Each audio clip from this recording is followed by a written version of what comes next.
Okay, right now I need someone to help me wrap my mind around this. The government has been shut down for over a month.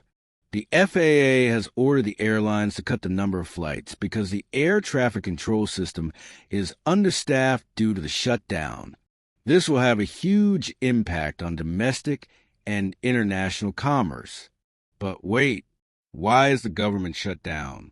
The U.S. Constitution mandates that we have a balanced budget each year no later than September 30th. The key word here is balanced budget. This Congress hasn't even completed a budget for 2026. The budget has not been balanced since 1992. That's more than 3 decades ago when President Clinton left office. The budget has been balanced only twice in the last 65 years. Once in 1961 when President Eisenhower left office, and not again for 31 years when President Clinton left office. The Constitution mandates a balanced budget at the end of each year. Mr. Clinton left a balanced budget and a multi-billion-dollar surplus. President Bush spent the surplus and ran up a multi-billion-dollar deficit. President Obama reduced the Bush deficit, but couldn't balance the budget because of the wars in Iraq and Afghanistan. Mr. Trump ran up the deficit even higher with his big tax cuts while continuing to spend. The projected deficit for 2026 is $2.2 trillion. That's like having a credit card that is $2 trillion over your limit. Now here's the takeaway. The U.S. spent 11 years fighting the war in Vietnam and spent trillions of dollars in the process. The war was about stopping the spread of communism in Southeast Asia. After 11 years and spending trillions of dollars and the loss of 58,000 lives, the U.S. government walked away and left the country to the communists in March 1973. In 2003, U.S. forces invaded and occupied Iraq with orders to find and destroy Iraqi weapons of mass destruction. No weapons of mass destruction were ever found in Iraq. The U.S. spent trillions fighting the war in Iraq and then finally walked away from the conflict in 2011. In October 2001, Mr. Bush ordered U.S. forces to invade Afghanistan as part of the hunt for the 9/11 terrorist leaders and to remove the Taliban, which was seen as supporters of terrorism against the West. After a decade of fighting, U.S. forces under the command of President Obama captured and killed bin Laden in Pakistan on May 1st, 2011. Yet the U.S. government continued military operations in Afghanistan for another 10 years, spending trillions of taxpayer dollars in the process.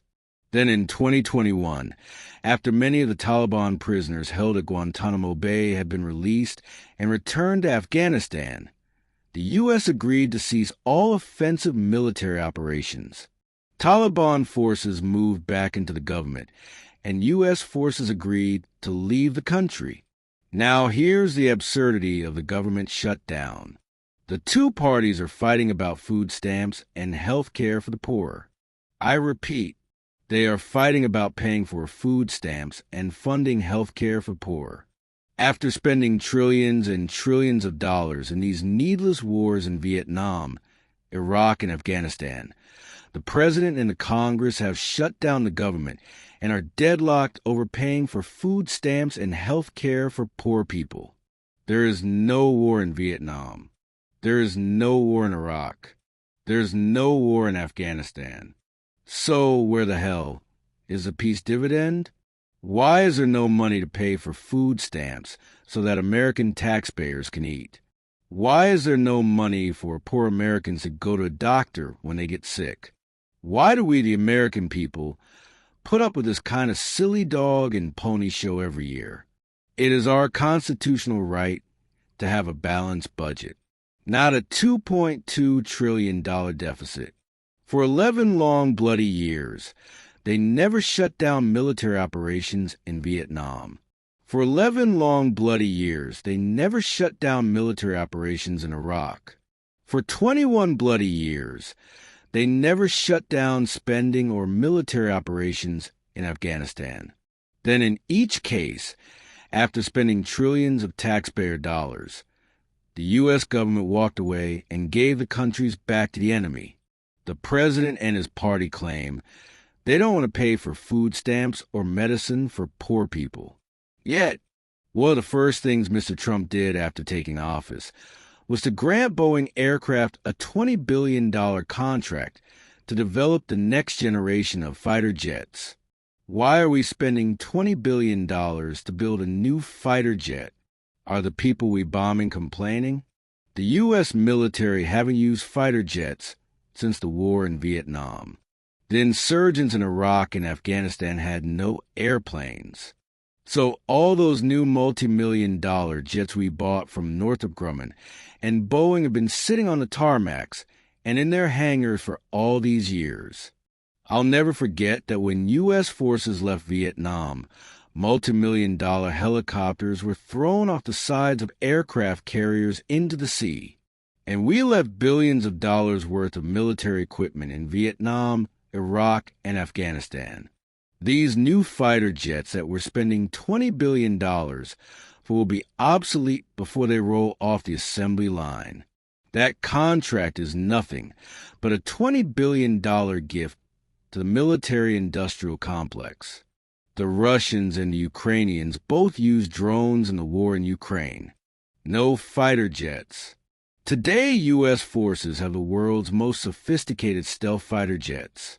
These are new aircraft that have never been used in warfare. They are sitting on tarmacs and in hangars collecting dust. So why are we spending $20 billion to build new ones at a time when thousands of federal workers are being fired and the government is shut down? Because the president and his party say there is no money to pay for food stamps or health care for poor. Why is there no public outrage about this kind of wasteful government spending? Follow the Constitution, balance the budget, and get this country moving again. This is the very thing that President Eisenhower warned us about in his farewell speech. Read it. He said, "Beware of the threat to our freedom by the rise of the military-industrial complex. Don't choose weapons over food and medicine." I urge Mr. Trump and all members of Congress to read Mr. Eisenhower's farewell speech. He was a true American patriot. Many in Washington can learn a thing or two from our past leaders. Mr. Eisenhower's wisdom and diplomacy brought us peace and prosperity.